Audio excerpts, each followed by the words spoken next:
Olá, sou o professor Ney Araújo, professor da Rede Pública de Ensino, e a partir de agora eu peço a sua atenção para que você comece a acompanhar a videoaula do componente curricular Sociologia, que começa a partir de agora.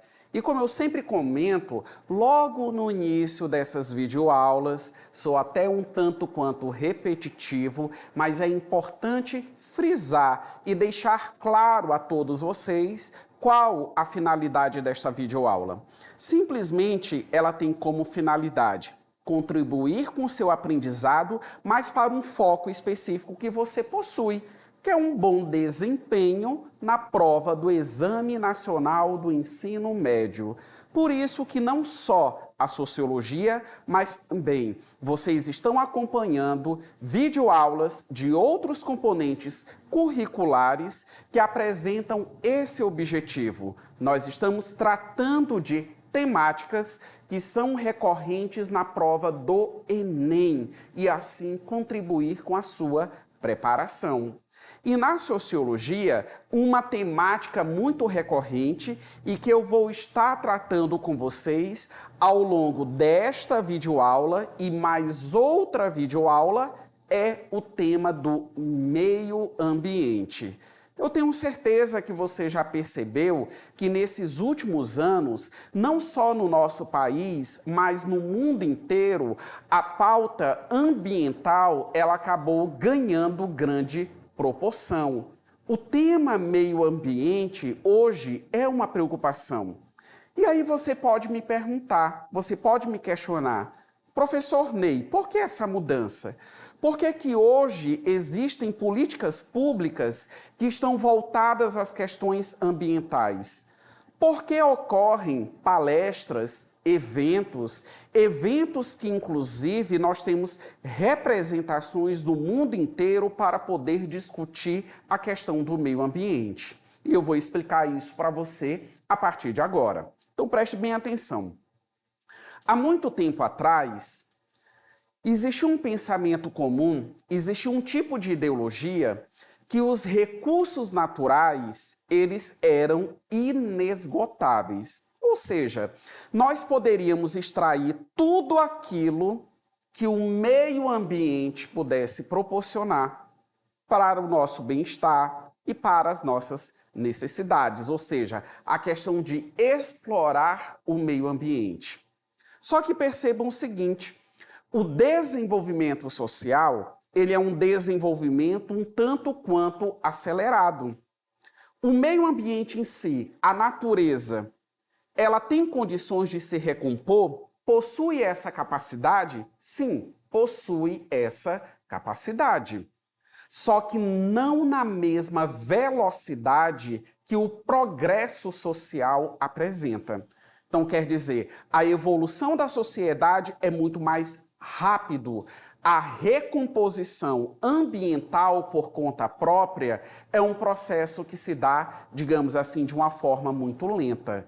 E quer queira, quer não, esse progresso da sociedade ou esse desenvolvimento social, ele causa impactos no meio ambiente. E na atualidade nós podemos perceber impactos que são impactos absolutamente negativos. É importante nós frisarmos isso. Ah, professor, mas que impactos negativos são esses? A poluição dos nossos rios, do mar, dos igarapés, enfim, onde tem a água. Um outro impacto negativo, a poluição do ar que nós respiramos. Um outro exemplo de impacto negativo, o desmatamento, que acaba consistindo na derrubada das nossas florestas. Quer mais um exemplo do impacto negativo no que diz respeito ao meio ambiente, em que nós podemos constatar a primazia dos interesses humanos e, diante desses interesses, vai ocorrendo a degradação ambiental? As queimadas. Então, existem várias situações em que esses impactos negativos eles vão ocorrendo no meio ambiente. E aí você pode me questionar, tá, professor, mas o homem, ele interfere no meio ambiente somente de maneira negativa? Não. Existem impactos que eu posso afirmar a todos vocês que são impactos positivos. Por exemplo, muitas organizações não governamentais, nós já tivemos videoaulas em que nós tratamos dos movimentos sociais e alguns movimentos são movimentos ambientalistas. E, dentre esses movimentos, nós também temos essas organizações não ambientalistas. Aliás, as organizações não governamentais, que apresentam como finalidade desenvolver todo um trabalho, primeiro de conscientização, um trabalho educativo, no que diz respeito às pessoas terem uma postura que possa contribuir com o meio ambiente. E essas ONGs e esses movimentos ambientalistas, através das suas ações, eles acabam promovendo impactos positivos no meio ambiente. Que impactos seriam esses? O reflorestamento, por exemplo, de áreas degradadas, o cuidado e a devolução para o meio ambiente enquanto natureza de espécies animais que, no caso, encontram-se em extinção ou prejudicadas devido, digamos assim, à voracidade do desenvolvimento social. Para fortalecer ainda mais essa discussão, eu vou mostrar a partir de agora uma imagem. Eu quero que vocês visualizem, né? Nós temos aí o verde, né, aparecendo com bastante ênfase, uma floresta, uma espécie de plantação, é o que nós conseguimos observar nessa imagem. Temos uma frase, a humanidade e a natureza, e abaixo existem duas palavras. A palavra conservação e a palavra preservação. Muitas das vezes, a palavra conservação e a palavra preservação, quando aplicadas às questões ambientais, elas são utilizadas como se elas fossem sinônimas. Mas, quando nós estudamos a sociologia voltada para o meio ambiente, nós conseguimos constatar que existe uma diferenciação. Então, nós temos duas ideologias, nós temos duas correntes teóricas, o conservacionismo e o preservacionismo, que é o que eu estou mostrando a vocês nesta imagem. Mas qual é a diferença, professor? Então, vamos lá. Toda e qualquer ação humana, usando muita tecnologia ou não, o desenvolvimento social sendo mais agressivo, mais acelerado, enfim. O homem, ele interage com o meio ambiente. E o homem, ele sempre vai impactar, ele sempre vai gerar um impacto no meio ambiente. Então, isso acaba sendo uma informação diferencial. A visão conservacionista, ela trata da utilização do meio ambiente no sentido de extrair aquilo que é necessário para a existência humana, mas de uma forma responsável, pensando justamente nesses impactos. Ou seja, como agredir menos os nossos recursos naturais. A visão preservacionista, ela já é, digamos assim, uma visão mais conservadora. Conservadora em que sentido? No sentido de defender os recursos naturais como algo intocável. Então, prestem bem atenção. Vou repetir a diferença. Preservacionismo trata da intocabilidade. Os recursos naturais lá estão e lá devem ficar, lá devem permanecer. Enquanto a visão conservacionista trata desse uso dos recursos naturais, mas de forma equilibrada, de forma racional. Por isso que hoje nós tratamos tanto de questões de sustentabilidade, que acaba sendo um discurso e uma filosofia do uso desses recursos naturais, justamente de maneira responsável, sem degradar, sem impactar, sem prejudicar tanto os recursos naturais até então existentes. Uma outra coisa que eu quero acrescentar a essa discussão é o seguinte: por que essa preocupação ela é relevante? Simplesmente o meio ambiente, seja ele na sua fauna, como também na sua flora, ele tem que apresentar as condições necessárias que também nos possibilite bem-estar. Mas nós também precisamos ter a responsabilidade ambiental com as gerações futuras, ou seja, com aqueles que ainda vão nascer.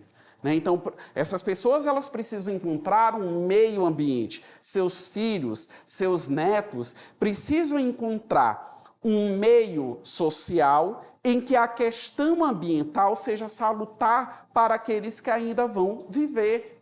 Água não poluída, um ar que seja respirável, florestas em pé, poucas queimadas, dentre outras situações que eu poderia aqui estar mencionando a todos vocês. Feito estas considerações, vamos para o nosso exercitando. Agora é o momento de você utilizar o seu livro didático, o Aprova Enem, o volume do 2º ano do ensino médio, mais especificamente aquele que trata das ciências humanas e sociais aplicadas. Nós vamos trabalhar uma questão do livro agora no nosso exercitando. Mas no livro didático, você sabe que há outras questões que é interessante você também ler, analisar e procurar responder. Vamos à primeira delas? Visualiza em tela. É a questão de número 2, que está distribuída, ela está organizada entre a página 167 e a página 168. Então, nós temos uma charge, nós temos aí uma tirinha, aliás, que faz alusão, digamos assim, à vivência humana em uma situação remota que nós entendemos como sendo a Era das Cavernas. E aqui está tratando, digamos assim, a respeito da descoberta do fogo. Então, nós temos aí 3 homens juntos, e um outro separado deles. E logo no balão está escrito assim: fogo. Na minha época não tinha nada dessas frescuras e a gente vivia muito melhor.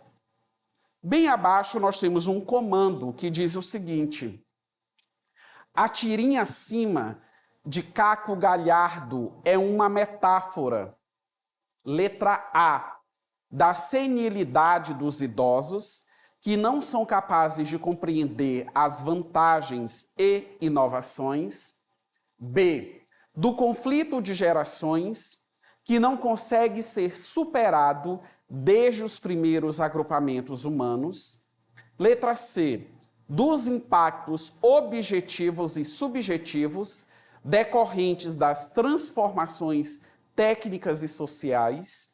Letra D, da precariedade do mundo sem tecnologia, que leva as pessoas a dependerem do fogo e do abrigo em cavernas. E letra E, da crescente dependência das novas gerações a tecnologias dispensáveis. Vamos visualizar? A alternativa correta está expressa na letra B, do conflito de gerações que não consegue ser superado desde os primeiros argumentos, aliás, desde os primeiros agrupamentos humanos, Então, é isso que a charge, é isso que a imagem que eu estava mostrando agora há pouco na questão, ela estava retratando a todos vocês, ou seja, o questionamento do fogo feito por um indivíduo para um grupo de 3 indivíduos, ou seja, mostrando mesmo, né, a mudança de concepções, as concepções, as ideias que cada pessoa ela dispõe e que às vezes conflita com um pensamento que é comum com outro agrupamento de pessoas. Vamos para mais uma questão? A segunda e última questão do nosso Exercitando, esta do Enem do ano de 2015. A questão ambiental, uma das principais pautas contemporâneas, possibilitou o surgimento de concepções políticas diversas, dentre as quais se destaca a preservação ambiental, que sugere uma ideia de intocabilidade da natureza e impede o seu aproveitamento econômico sob qualquer justificativa. Então percebam, a citação, ela simplesmente conceitua preservacionismo, que eu expus para vocês logo no início da videoaula. E ainda tem uma outra questão interessante. Eu estou tratando aqui da questão do meio ambiente e a discussão ela está focada em relação à fauna e à flora. Mas aí nós também temos que ter um entendimento, e é importante adicionar essa informação, que de todo e qualquer lugar que nós possamos estar, refletem o quê? Um meio ambiente. Não só pelas suas condições estruturais, mas até mesmo pelas questões de subjetividade, emocionais, né, de bem-estar e assim por diante. Mas para deixar bem claro, por exemplo, a escola, ela tem que ser um meio ambiente, um lugar em que seja facilitado e que se possibilite o aprendizado. Da mesma forma que o meu ambiente de trabalho, a exemplo de todo e qualquer outro contexto social, são meios ambientes que precisam ser favoráveis a todos nós, né? Então, ainda dá, digamos assim, para nós ampliarmos esse nosso entendimento, indo além dos recursos naturais. Vamos retornar para a questão, fazer a leitura do comando e as 5 possibilidades de resposta. Considerando as atuais concepções políticas sobre a questão ambiental, a dinâmica caracterizada no texto quanto à proteção do meio ambiente está baseada na letra A, prática econômica sustentável, B, contenção de impactos ambientais, C, utilização progressiva dos recursos naturais, D, proibição permanente da exploração da natureza e letra E, definição de áreas prioritárias para a exploração econômica. Com base no seu aprendizado a respeito do que é o preservacionismo, a resposta correta está expressa na letra D de dado, proibição permanente da exploração da natureza. Conforme eu tinha explicado anteriormente a todos vocês, o preservacionismo é uma corrente que acaba defendendo isso, a intocabilidade. Creio que essa seja a melhor palavra para deixar claro, para deixar evidente essa corrente do preservacionismo. Enquanto o conservacionismo, repetindo, ele preconiza a utilização dos recursos naturais, mas de forma responsável. Agora eu mostro para vocês a referência bibliográfica do nosso livro A Prova Enem, e como eu disse anteriormente, você não pode deixar de acompanhar as nossas videoaulas, fazendo o manuseio deste livro didático, e ainda ele colabora com o seu estudo em casa, a partir do momento em que você vai ali resolvendo as suas questões. Eu agradeço o fato de você ter acompanhado esta videoaula. O meu forte abraço para você. Gostou dessa videoaula? Quer assistir ela novamente? Quer saber os temas das videoaulas já ministradas de Sociologia? Acesse as nossas plataformas. O link está aparecendo na tela para que você possa acessar. Um abraço a todos vocês.